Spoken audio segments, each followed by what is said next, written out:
Can you tell the difference?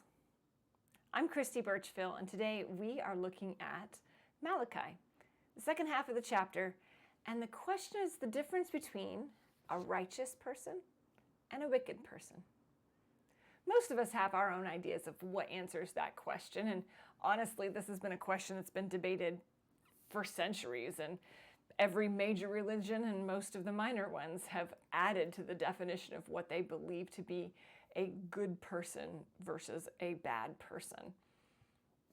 Ultimately, we see that being discussed here by Malachi.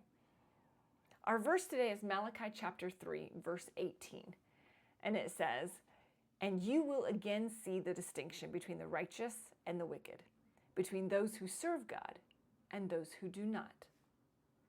See, the whole of the second half of this chapter is dealing with the difference between what someone who is righteous and believes in God does and what someone who is not righteous and does not believe in God does.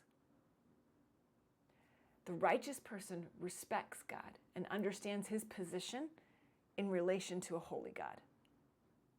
The wicked person has a much higher opinion of themselves than they do of God. As you read through this chapter, you see this in pertaining to things like their offerings and also even just submitting to God's authority.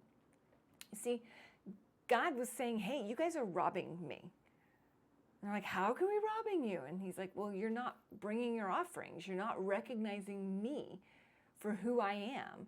You're not defining me as holy and you as the one who needs to pay respect. Instead, the people were busy trying to outdo themselves and outdo each other and realize, oh, I'm so much better. I don't need to give stuff to the Lord. I don't need to submit to his authority. I don't need to submit to offerings for him. Here in this verse, we see that the Lord knows and hears the people who submit to him in reverence. The Lord knows the difference between the wicked and the good. The Lord also knows that we will also see the difference between the wicked and the good. We need to each examine our own lives and our own hearts and ensure that we are seeing God for who he truly is, and then that we are acting in a way that demonstrates that we have that knowledge and that we believe and are living out that knowledge. You can talk about tithing, you can talk about all those things, and this comes up a lot in this chapter. But ultimately, it comes down to, do we respect God for who he is? That's the definition that leads to righteousness. Does that describe you today? If you've missed any of the previous sessions, there's a link in the description below. It will take you to the full playlist. And then make sure that you subscribe.